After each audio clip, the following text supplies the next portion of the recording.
Assalamualaikum warahmatullahi wabarakatuh. Selamat pagi anak-anak. Selamat datang di kelas online Sejarah Indonesia kelas 11. Baiklah, pada kesempatan kali ini kita akan mempelajari tentang kolonialisme dan imperialisme. Baiklah, kita lihat dulu gambarnya. Informasi apa yang kamu dapat peroleh dari gambar tersebut? Ya, di sini ada dua contoh gambar dari rempah-rempah ya. Yang pertama ini lada atau merica dan yang kedua adalah kunyit. Ya, sebenarnya rempah-rempah itu bukan hanya merica dan kunyit saja ya. Ada cengkeh, jahe, dan sebagainya. Nah, rempah-rempah ini banyak ya di Indonesia, banyak pula manfaatnya. Jadi bukan hanya masyarakat Indonesia aja nih yang menyukai rempah-rempah, tapi orang-orang Eropa juga. Nah, oleh karena membelinya dari pedagang perantara, harga rempah-rempah tersebut menjadi mahal. Nah, mahalnya rempah-rempah tersebut mendorong orang-orang Eropa untuk mencari rempah-rempah langsung dari daerahnya, salah satunya Indonesia. Kalau di Indonesia kan rempah-rempah itu sangat melimpah ya. Bahkan di kebun-kebun setiap orang Indonesia pada zaman dahulu memiliki pohon rempah-rempah. Jadi tinggal mengambil saja, tidak dibeli gitu. Orang-orang Indonesia menjual rempah-rempahnya itu ke orang-orang luar negeri. Salah satu contohnya Eropa. Mulailah periode petualangan, penjajahan, dan penemuan dunia baru. Bangsa pelopor petualangan, pelayaran, penjelajahan samudra adalah Spanyol dan Portugis. Setelah Spanyol dan Portugis menyusul Belanda dan Inggris. Ini bendera Spanyol, Portugis, Belanda, dan Inggris. Nah, ini adalah 4 negara penjajah Indonesia ya. 4 negara ini melaksanakan petualangan penjelajahan ke setiap wilayah yang memiliki sumber daya, salah satunya Indonesia. Nah, tujuan bangsa-bangsa tersebut sebenarnya bukan hanya mencari keuntungan dari rempah-rempah itu sendiri ya, tetapi ada tujuan lain nih. Ini ada 3. Tujuan ini disebut dengan 3G. Yang pertama itu gold, yaitu memburu kekayaan dan keuntungan dengan mencari dan mengumpulkan emas, perak, dan bahan tambang. Yang kedua, glory, yaitu memburu kejayaan, superioritas, dan kekuasaan. Yang ketiga, gospel, yaitu menjalankan tugas suci untuk menyebarkan agama. Nah, kalau yang gold ini dia itu mencari keuntungan dari sumber daya ya, dari barang seperti emas, perak, bahan tambang, rempah-rempah juga termasuk tuh. Kemudian kalau glory, mereka itu mencari meluaskan wilayah gitu, memperluas wilayah. Jadi mereka itu ingin menguasai wilayah. Kemudian yang ketiga gospel itu untuk menyebarkan agama, salah satunya agama Kristen karena mayoritas agama di Eropa itu Kristen. Ya, latar belakang masuknya bangsa Eropa ke Indonesia. Nah, kolonialisme dan imperialisme memiliki arti penjajahan atau penguasaan terhadap suatu daerah dan suatu bangsa oleh bangsa lainnya. Sebetulnya kolonialisme dan imperialisme itu memiliki perbedaan. Namun secara garis besarnya artinya memang penjajahan. Tapi berbeda loh ya kolonialisme dan imperialisme itu. Nah, kita lihat dulu arti secara bahasa. Kolonialisme itu berasal dari kata kolonia yang artinya tanah atau tanah permukiman atau jajahan. Kemudian imperialisme itu berasal dari kata imperator yang artinya memerintah. Secara bahasa beda kan artinya ya. Kalau kolonialisme itu tanah atau jajahan, kalau imperialisme itu memerintah. Nah, namun secara istilah, kolonialisme itu merupakan suatu sistem ketika suatu negara menguasai rakyat dan sumber daya negara lain. Kalau imperialisme merupakan suatu penjajahan langsung yang dilakukan oleh suatu negara terhadap negara lain. Nah, bingung kan? Oke, Ibu akan jelaskan. Jadi, perbedaannya, kolonialisme itu menjajah wilayah. Jadi dia itu ingin memperluas wilayah di suatu negara yang ia tuju. Kalau imperialisme ini ingin menjajah sumber daya yang dimiliki oleh suatu wilayah tertentu. Bisa membedakan? Bisa ya. Kita lanjut. Nah, ini adalah peta kota Konstantinopel. Kota Konstantinopel ini adalah tempat perdagangan terbesar di Eropa, ya. Yang berkuasa itu di sini adalah Kerajaan Romawi Timur. Namun, ketika kekuasaan Kerajaan Romawi Timur berakhir, maka kota Konstantinopel ini beralih ke kekuasaan Turki Utsmani. Nah, hal tersebut berakibat tertutupnya perdagangan di Laut Tengah bagi orang-orang Eropa.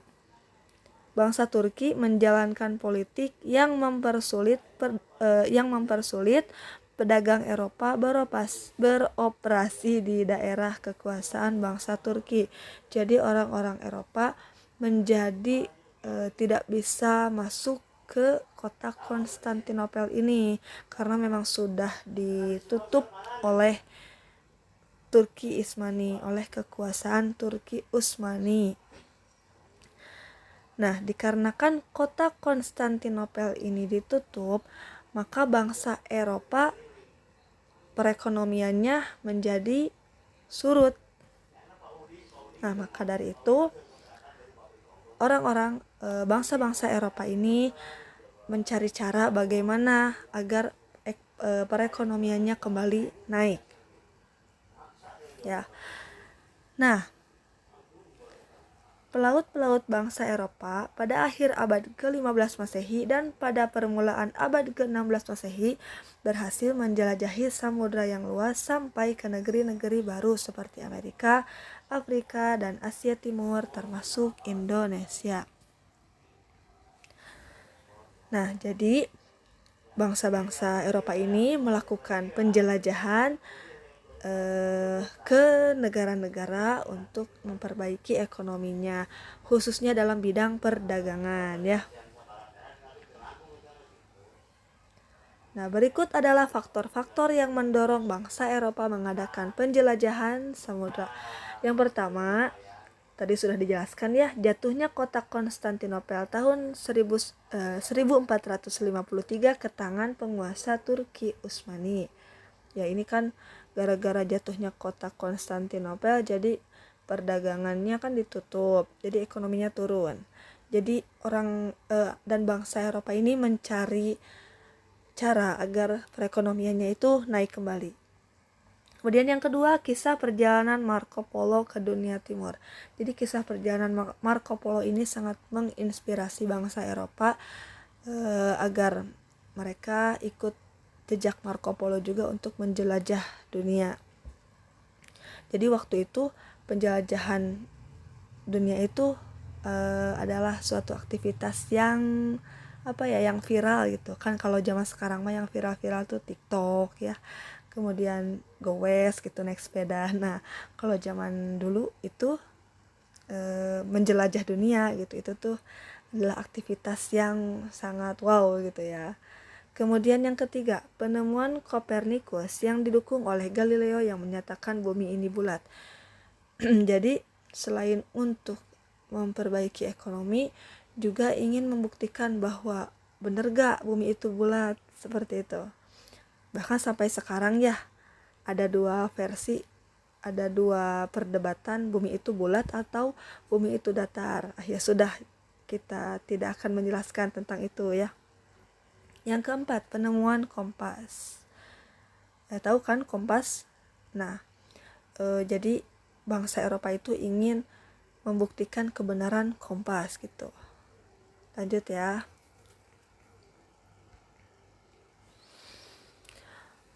Oh ya, bentar, sebelumnya Ibu belum menjelaskan ya yang bahwa orang-orang Eropa itu mencari rempah-rempah karena rempah-rempah itu sangat dibutuhkan oleh mereka sebagai obat, pengawet makanan, dan bumbu masakan. Nah, lanjut. Ini bangsa Eropa yang datang ke Indonesia ada 4 negara ya. Tadi sudah Ibu jelaskan di awal. Yang pertama Spanyol, 2 Portugis, 3 Belanda, dan 4 Inggris. Ibu akan menjelaskan satu-satu. Nah, bahasa Spanyol dulu ya. Sebetulnya Spanyol dan Portugis itu dikatakan sebagai pelopor dalam pelayaran dan penjelajahan untuk mencari daerah baru penghasil rempah-rempah. Namun Spanyol dan Portugis itu mengalami perseteruan. Mereka itu ingin menguasai wilayah lain satu sama lain. Hal tersebut mengundang keprihatinan Paus Julius II. Nah, untuk menjaga kerukunan antar kedua tersebut, diadakan perjanjian pembagian wilayah. Nah, perjanjian tersebut berlangsung di Tordesillas, Spanyol pada tanggal 7 Juni 1494. Adapun isi perjanjiannya adalah wilayah di luar Eropa dibagi menjadi 2. Yang sebelah barat Kepulauan Tanjung Verde dan sebelah timur dimiliki oleh Portugis dan sebelah barat itu dikuasai oleh Spanyol ya. Nah, penjelajahan bangsa Spanyol ini diketuai oleh Christopus Columbus. Ya, Christopus Columbus dan orang-orang Spanyol. Jadi banyakkan gitu ya, bukan hanya Christopus Columbus saja.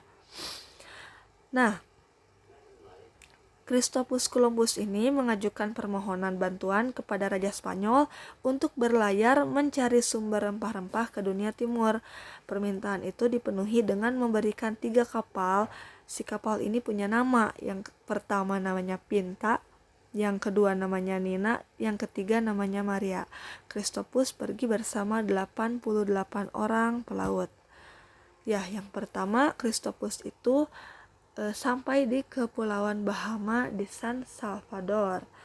Kemudian yang kedua di Haiti. Nah, setelah sampai Haiti, Christopus Columbus merasa sudah cukup untuk mencari rempah-rempah dan perjalanan dilanjutkan oleh Magalhaens ya. Nah, Magalhaens bersama rombongannya sampai di Pulau Guam ya. Kemudian dilanjutkan ke Kepulauan Masava Filipina. Namun tindakan Magalhaens tersebut mendapat tantangan dari penduduk setempat dan terjadilah pertempuran. Dalam pertempuran tersebut, Magalhaens terdesak dan terbunuh. Nah, selanjutnya dilanjutkan oleh rombongan yang lain. Jadi setelah Magalhaens meninggal dilanjutkan oleh rombongannya dan sampailah di Maluku, Indonesia, dan mereka mendapatkan rempah-rempah yang banyak ya di Maluku. Ya, lanjut. Yang kedua, bangsa Portugis. Nah, Manuel I adalah raja Portugis memanggil atau mengutus Vasco da Gama untuk melanjutkan ekspedisi menjelajahi samudra mencari tanah Hindia. Sebelum Vasco, ternyata sudah ada tuh pelaut Portugis namanya Bartolomeus Dias yang melakukan pelayaran.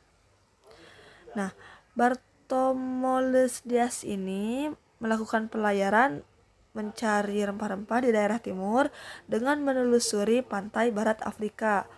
pada tahun 1488 karena adanya serangan ombak yang besar, terpaksa Bartolomeusz ini mendarat di suatu ujung selatan benua Afrika. Kemudian tempat tersebut dinamakan Tanjung Harapan. Bartolomeusz Dias tidak melanjutkan penjelajahannya dan memilih kembali ke negaranya. Ya gara-gara ombak besar tadi ya. Nah, dilanjutkan oleh Vasco da Gama. Vasco da Gama berangkat pada bulan Juli 1497 dari pelabuhan Lisabon. Nah, pelabuhan Lisabon ini menjadi tempat perdagangan ya, pertemuan pedagang antar negara. Nah, pada tahun 1498 Vasco da Gama sampai di Calicut, India dan juga Goa di pantai barat India. Nah, setiap singgah di suatu tempat, Vasco da Gama dan rombongannya selalu memberikan patok batu, namanya batu Pradao, sebagai tanda bahwa daerah yang ditemukan tersebut milik Portugis. Seperti itu. Nah, tindakan Portugis tersebut, tindakan Vasco da Gama ya rata-rata mendapatkan protes dan perlawanan dari berbagai pihak. Salah satunya di Kerajaan Malaka oleh Sultan Mahmud Shah. Dan juga terjadi perlawanan oleh seorang pemuka masyarakat yang bernama Pate Kadir. Namun karena senjata Portugis lebih lengkap, Pate Kadir dipukul mundur dan kemudian meloloskan diri sampai ke Jepara dan Demak. Pokoknya tindakan Portugis ini memonopoli perdagangan, juga mendapatkan perlawanan dari penguasa Demak. Ya, lanjut ya. 2 negara lagi, 2 bangsa lagi. Yang ketiga yaitu bangsa Belanda. Nah, setelah mendengar keberhasilan Portugis dan Spanyol menemukan daerah baru penghasil rempah-rempah, para pelaut dan pedagang Belanda tidak mau ketinggalan, gak mau kalah nih Belanda ya. Ya, pada tahun 1594, Barents mencoba berlayar untuk mencari tanah Hindia melalui daerah Kutub Utara. Namun Barents kurang mengetahui medan.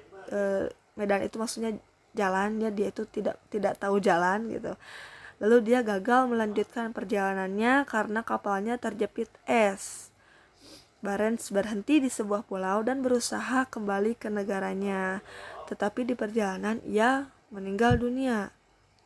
Nah, kemudian pada tahun 1595 penjelajahan dilanjutkan oleh Cornelis de Houtman dan Pieter de Keyser mengambil jalur laut bekas Portugis ya. Jadi jalurnya sama kayak Portugis itu, jadi nggak nyasar. Pada tahun 1596 Cornelis dan Pieter mendarat di Banten. Nah, Cornelis dan Pieter itu berniat untuk berdagang ya, jual beli rempah-rempah seperti itu. Kerajaan Banten pada saat itu diperintah oleh Sultan Abdul Mufakir Mahmud Abdul Qadir. Nah, melihat pelabuhan Banten yang strategis dan adanya hasil rempah-rempah, Cornelis de Houtman berusaha memonopoli perdagangan di Banten. Tindakan Cornelis tersebut tidak dapat diterima rakyat Banten dan kemudian mengusir orang-orang Belanda. Rombongan Cornelis pun meninggalkan Banten dan kembali ke Belanda. Nah, lanjut ya. Pada tahun 1598 dilanjutkan oleh Heemskerk. Ini masih di Banten juga. Nah, namun rombongan Van Heemskerk ini lebih bersahabat. Rakyat Banten menerima kedatangannya dan orang-orang Belanda pun melakukan perdagangan. Jadi nggak kayak rombongannya Cornelis sama Pieter ya, mereka itu diusir tuh sama orang Banten. Namun rombongan Van Heemskerk diterima dengan baik gitu, karena memang rombongannya itu bersahabat gitu ya. Lanjut yang tahun 1599 sampai di Maluku di bawah pimpinan Jacob van Eyck. Tadinya kan di Banten. Setelah itu lanjut ke Maluku. Nah, ini pimpinannya Jacob van Eyck. Lanjut yang terakhir ya, bangsa Inggris. Masih kuat kan telinganya, masih kuat kan matanya? Satu lagi kok, bangsa Inggris ya.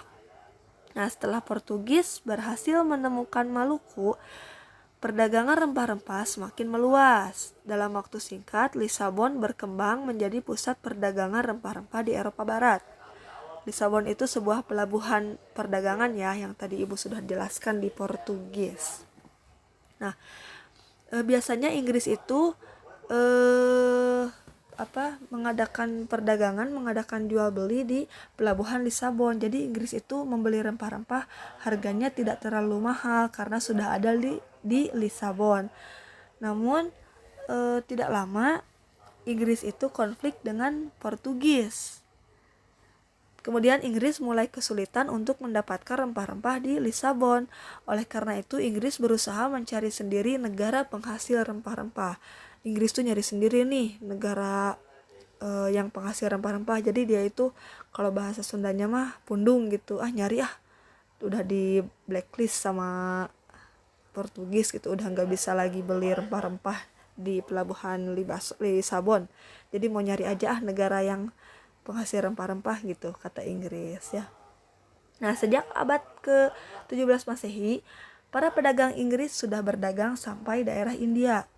Jadi Inggris itu ke India dulu gitu ya. Para pedagang Inggris pun sudah sampai di Indonesia dan menjadi saingan VOC Belanda. Apa itu VOC? Nanti Ibu akan jelaskan di pertemuan selanjutnya ya. Nah, di bawah pimpinan Gubernur Jenderal Lord Minto dibentuk ekspedisi Inggris untuk merebut daerah kekuasaan Belanda. Jadi Inggris itu datang ke Indonesia selain ingin mengambil rempah-rempah, ia juga ingin merebut daerah kekuasaan Belanda. Sepertinya Inggris lebih kejam ya daripada negara-negara sebelumnya. Nah, mungkin sudah selesai sampai sini untuk pertemuan sekarang. Alhamdulillah ya. Namun jangan senang dulu, ada penugasan ya. Yang pertama itu menulis materi yang sudah dijelaskan di buku catatan. Ditulis ya rangkumannya. Nah, ini dikumpulkan nanti setelah mulai masuk sekolah. Yang kedua, ada dua ya tugasnya. Yang kedua, mengapa kedatangan Belanda ke Indonesia lebih lambat bila dibandingkan dengan Portugis dan Spanyol? Nah, ini jawabannya diisi di link yang sudah disediakan. Nanti Ibu akan kirim link di grup Sejarah Indonesia kelas 11 ya. Jadi mengirimkannya itu bukan di grup WA, bukan juga di personal chat ke Ibu, tapi di link. Oke. Ya, baiklah. Ibu cukupkan sampai di sini. Mohon maaf jika banyak salah kata karena ini syutingnya malam-malam ya. Mohon maaf sekali lagi. Jika ada pertanyaan silahkan ditanyakan di grup, boleh di personal chat juga silahkan. Terima kasih, semoga ilmu yang Ibu berikan bermanfaat. Wassalamualaikum warahmatullahi wabarakatuh.